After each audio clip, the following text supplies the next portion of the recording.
Welcome to the first live stream of No Doubt Nomads. My name is Rakshit Kapoor, and today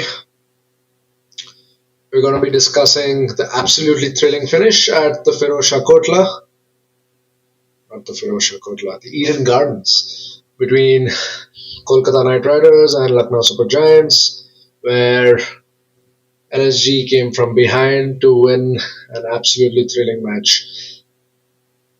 Mukul Chaudhary, a new star, has given birth, or the IPL has given birth to someone who few people knew of. Of course, those that follow domestic cricket and some of the T20 leagues or the scouting programs within the IPL would know of Mukul Chaudhary, but for most of us as regular viewers of the IPL who might not be following domestic cricket or Ranji Trophy cricket or even T20 cricket as much at the domestic level, Mukul Chaudhary is a breath of fresh air. What an innings and what a finish! And we'll be discussing that. We'll be discussing a lot more. Everything from KKR stumbling once again, their third straight loss in this IPL, still looking for that elusive win, and some of the innings that were played today that eventually led to the result of this game. So, starting out with the Kolkata innings, right? I think Ajinkya Rahane and Finn Allen got off to a decent start.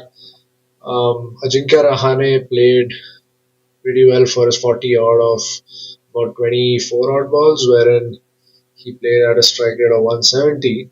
Finn Allen, on the other hand, was dismissed off of that Prince Yadav delivery where he just couldn't get off going.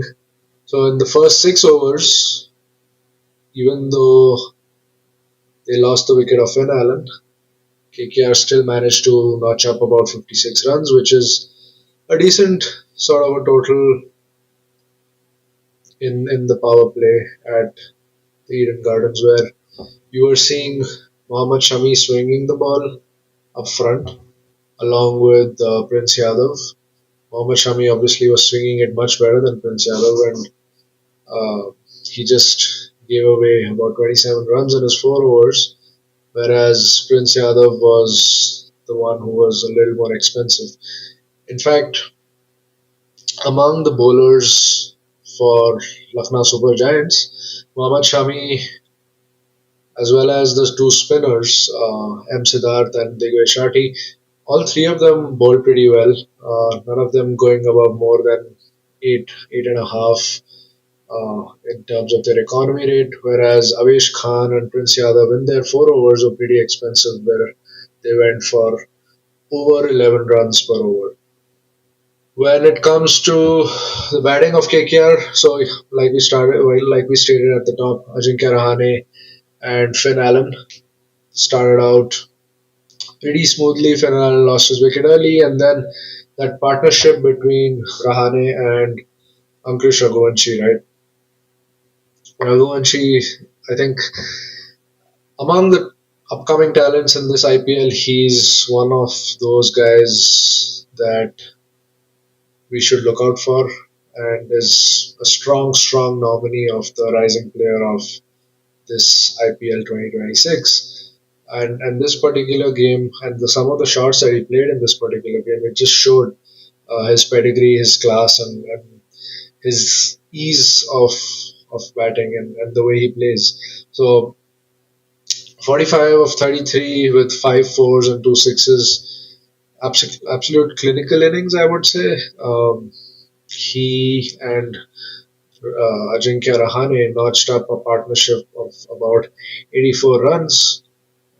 And I think by the end of the 10th over, KKR was going at a pretty steady rate where they were going at 10 runs per over and were easily looking to get that 200 run mark at the end of the innings. But it didn't happen that way. There was a slight stumble in between wherein Ankush Raghuvanshi lost his wicket. It was first Rahane who lost his wicket to Divesh Rathi, and then it was uh, Ankush Raghuvanshi who was caught by Aiden Markram when M. Siddharth, the spinner, came into the attack. So after that, it was Cameron Green and Robin Powell show more or less. Although I just felt Cameron Green for his price and for the amount he went for in this auction hasn't really truly lived up to his billing. Of course, there's this whole controversy of Cameron Green just not bowling because of whatever player management or workload management from Cricket Australia and not among the KKR management or not because the captain or the staff at KKR has told him to do so, but Rahane being very explicit and brash in his post-match presentation a few matches ago mentioned that Cameron Green is not going to be bowling. So he's only batting, and even when he's batting, he's not necessarily living up to his standards or his might. He only notched up about 32 runs in 24 balls, which at a strike rate of 130 odd. Uh, in today's modern game, anything below 150 is considered pretty standard or pretty average. So Cameron Green made 32 of 24, and then he notched up a partnership with Robin Powell, and Robin Powell did hit a couple of big hits, but they just proved not to be enough at the end, where we saw 182 on this sort of Eden Gardens wicket wasn't enough when they were pretty much on course to get 200 runs. So that was KKR's innings where they made 182. They lost only 4 wickets, but uh, couldn't get that 200 total. And then coming to the batting of Lucknow Super Giants. Lucknow Super Giants actually got off to a pretty great start, better than what KKR did. Although in the first 6 overs, uh, their score was equal, right? Both of them made 56 runs in the first 6 overs, but I think Mitchell Marsh and Aiden Markram got off to a start wherein they gave confidence to the lower order that this is a paradise for batting, and under lights it becomes sort of an even better wicket. And I think if I'm not wrong, while chasing at Eden Gardens, the track record of teams has been much better, and you have seen teams mostly sort of comfortably chasing down totals of anything less than 190. So Lucknow did get off to that great start where Aiden Markram made 22 and Mitchell Marsh made 15, both going at a strike rate of between 130 and 140. In fact, Aiden Markram was going at a strike rate of nearly 150. But the real innings or the real saver here was Ayush Badoni. I think Ayush Badoni has been understated in this IPL and the previous IPLs he has played. Not too many impact innings, but I think this was his first impact innings, and a much welcome one for the Lucknow Super Giants, where he notched up a partnership first with Rishabh Pant and then uh, with Nicholas Puran and a little bit with Abdul Samad as well. So he sort of handled the middle overs between, say, the fourth, fifth over, all the way up to the 12th, 13th over before he lost his wicket. Although he made 54, uh, LSG at one point looked like they were completely out of this game. I mean, they were what 128 for 7 at the end of 15 point 15 at the end of the 16th over, right? Or the 15th over. So 128 for 7 at the end of the 15th over, requiring 56 runs in the last 4 overs with Mukul Chaudhary coming in and Avesh Khan batting at the other end. So Mukul Chaudhary was batting with obviously the lower order. Mohammad Shami had just gotten out. And the incredible stat in this whole innings is that in the last 4 overs, those 24 balls, Mukul Chaudhary faced 21 balls and Avesh Khan only faced 3 balls. So just imagine that. Like Mukul Chaudhary made 54 of 27 at a strike rate of 200, which he almost played out of his skin to do. But just thinking of the fact that hardly any strike was also given to Avesh Khan, and that sort of strategy, apart from just pure hitting, was something to admire and something that stood out in this game. So Avesh Khan scored that solitary run, and that solitary run was proved to be the most important run. Wherein in the first ball of the final over, where they required 14 of the last six, uh, he took that single and gave strike uh, to Mukul Chaudhary. So that that was something to sort of lo and behold. And Mukul Chaudhary, two sixes in the last over, both under pressure.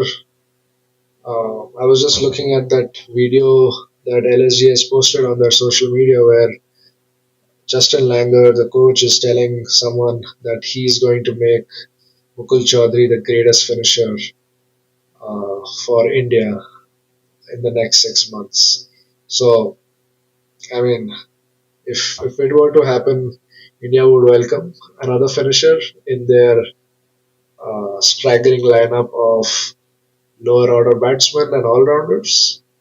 But that was some innings from Mukul Chaudhary, and I think just from a KKR perspective, they have been poor this entire IPL, and that's also reflecting in the crowds that are coming in at the Eden Gardens today. There was a crowd of about 28,000, which for a stadium which has a capacity of about 80K to 1 lakh seems to be a pretty low number, and quite surprising too, because the Kolkata crowd is known for its for coming in huge numbers and for supporting their local teams, whether it's cricket or football or any sport for that matter. It's a sport loving city, so you don't really come to expect this in the Eden Gardens at least. But yeah, it's surprising to see low numbers, and kind of makes sense because the team has not been performing well. But there seriously will have to be some thought put into what KKR can do to pull up their socks, because their bowling just doesn't seem to be clicking at the moment. I mean, they have uh, they have a Cameron Green who bowled today, uh, and bowled only 2 overs. I think after that criticism, but he seemed like a very ordinary bowler. He was just hit out of the park by both Ayush Badoni as well as Mukul Chaudhary, wherein he went for 28 runs off his 2 overs. Uh, Karthik Tyagi as well. Uh, he's been promising in his early IPL seasons, but has just not been able to show that impact through his bowling and his pace.